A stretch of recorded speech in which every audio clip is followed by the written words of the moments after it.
morning, students. We are live again. Now it's time to start the remaining part of the chapter, the Bahmani kingdoms from 1347 to 1527. In about 1347, Hassan Gangu, an official of Muhammad bin Tughlaq, took the title of Alauddin Bahman Shah and established the Bahman kingdom. 1347 में हसन गंगू जो कि officials था मोहम्मद बिन तुगलक का, उसने title assume किया अलाउद्दीन बहमन शाह का और उसने बहमन किंगडम की स्थापना की। He made Gulbarga his capital, Gulbarga उसने अपने कैपिटल बनाया। He control the rebellious nobles and establish peace, उसने क्या किया, जो विद्रोह करता थे उनको रोका और शांति स्थापित की अपने राज्य में। He establish peace in his kingdom. He divided his kingdom into 4 provinces, उसने अपने राज्य को 4 भागों में डिवाइड किया, namely Gulbarga, Daulatabad, Berar and Bidar. Each province was under the governor who had to maintain an army and could take his own decision in civil and military matters. Her provinces में उसने क्या किया, गवर्नर्स को तैनात किया जो क्या करते थे, मिलिट्री और जो सिविल मैटर्स होते थे उनको देखते थे और खुद ही डिसीजंस लेते थे।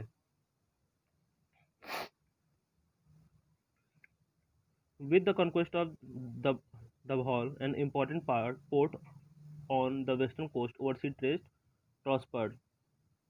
जो दबहौल में कॉन्क्वेस्ट हुए, जो विद्रोह हुए, लड़ाइयाँ हुई, उसमें क्या हुआ, जो इम्पोर्टेंट फोर्ट था, फोर्ट स्टूडेंट उस प्लेस को कहा जाता है the place where the ships were stayed और the goods were exchange on the ship. Hassan rose to importance under the service of Brahmin Gangu and was therefore known as Hassan Gangu. Fact file में हसन जो था वो ब्राह्मणों के लिए बहुत special service मतलब करता था, उनकी बहुत सेवा करता था, इसलिए उसका नाम हसन पड़ा। और गंगू जो था वो उनको जाना जाता था जो उसकी सेवा करते थे, इसलिए उसका नाम हसन गंगू पड़ा। All together 18 Bahmani rulers ruled between 1347 to 1527। 1347 से लेकर के 1527 के बीच में 18 ऐसे रूलर्स हुए, बाहमनी रूलर्स, जिन्होंने क्या किया, राज किया। They had to constantly fight against the rulers of neighbouring Vijayanagar Ahmad Shah then 9th Bahmani ruler won a great victory. ये अपने आस पड़ोस के राजाओं से क्या करते लड़ा करते थे, जैसे विजयनगर हो गया, उसके बाद नेबरिंग विजयनगर के राजाओं से लड़ता। अहमद शाह जो कि 9th बाहमनी रूलर था, won a great victory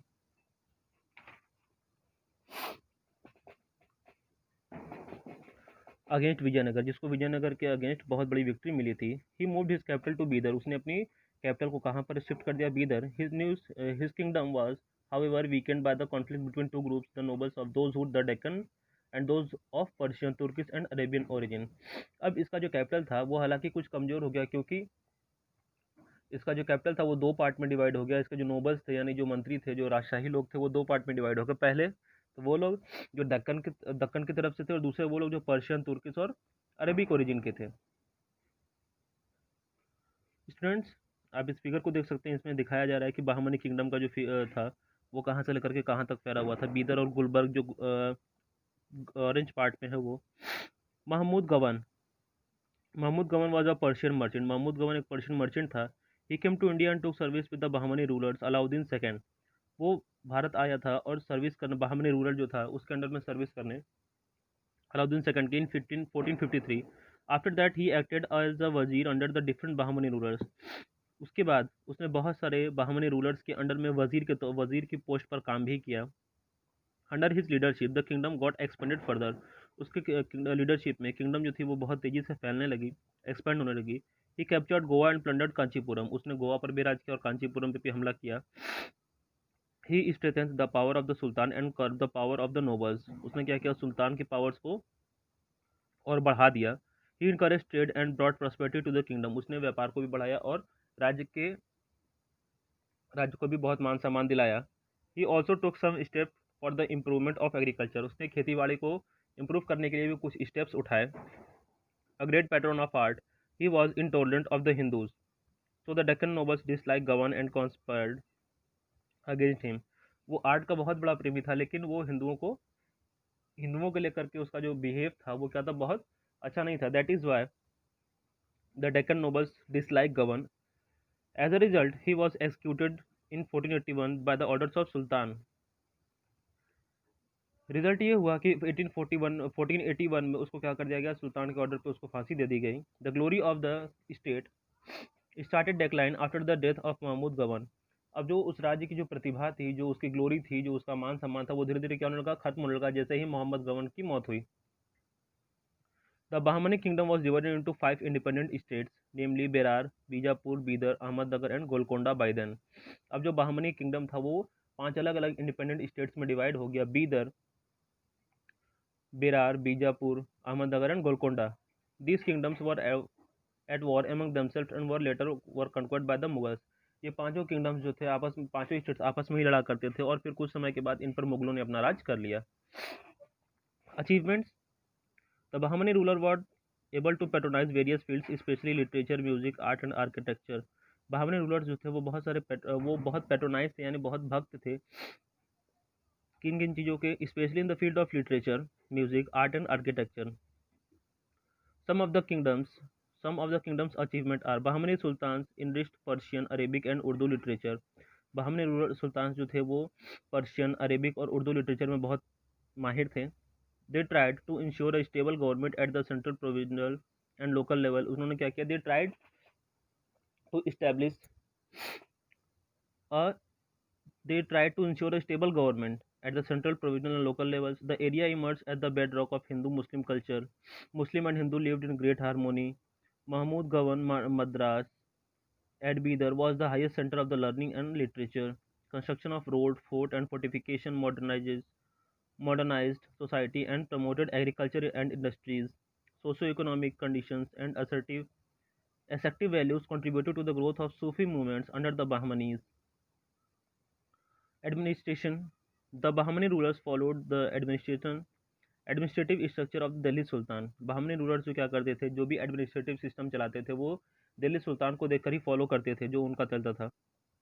the sultan headed the state with the supreme authority. Other officers included वकील, वजीर, बख्शी एंड काजी along with दबीर और सेक्रेटरी, मुफ्ती और इंटरप्रेटर ऑफ लॉ, कोतवाल,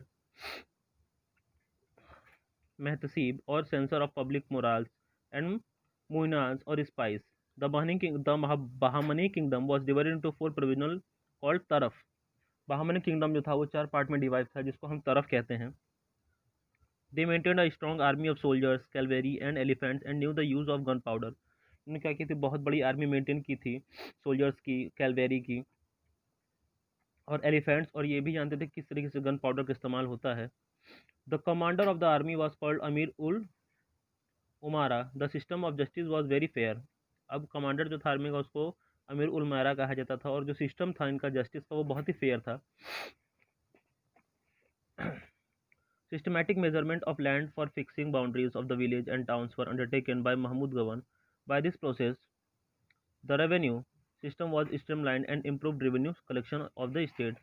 अब जो उनका लैंड फिक्सिंग बाउंड्रीज था, land fixing boundaries of villages थी, वो भी इनकी बहुत ही ब्रिलियंट थी सिस्टम, और दैट इज़ वाई इस प्रोसेस के ज़रिए बहुत सारे जो इनका रेवेन्यू कलेक्शन टैक्सेस हुआ वो बहुत अप हो गया था, बहुत इसमें इम्प्रूवमेंट हुआ था। Art and architecture of under Bahmani rulers. Students, art and architecture का मतलब होता है किस तरीके से कला और इन्होंने जो चीज़ें बनवाई, जैसे कि हम फिगर में देख सकते हैं गोल गुम्बद जो कि बीजापुर का है, और गोलकोंडा फोर्ट, ये सब बहामनी रूलर्स के ज़रिए ही बनवाया गया था। Now it's time to the new heading, cause for the downfall. The policy of religious intolerance was the greatest cause for the downfall of the Bahmins।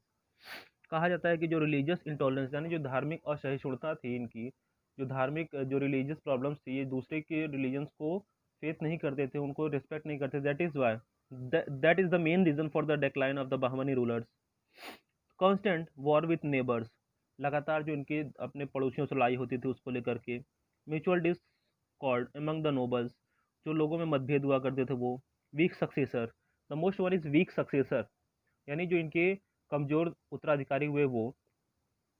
After the death of the Mahmud the Bahmani kingdom had no competent ministers. Mahmud के मरने के बाद कोई भी Bahmani kingdom में ऐसा व्यक्ति नहीं हुआ जो एक अच्छा लीडर बन सके, अच्छा मिनिस्टर बन सके। So the empire was divided into 5 independent state and finally collapsed, जिसकी वजह से पूरा एम्पायर क्या हुआ, 5 स्टेट्स में डिवाइड हो गया और आखिरकार कोलैप्स यानी उसको हथिया लिया गया। So students, your chapter has finished and your homework is to read the chapter, okay?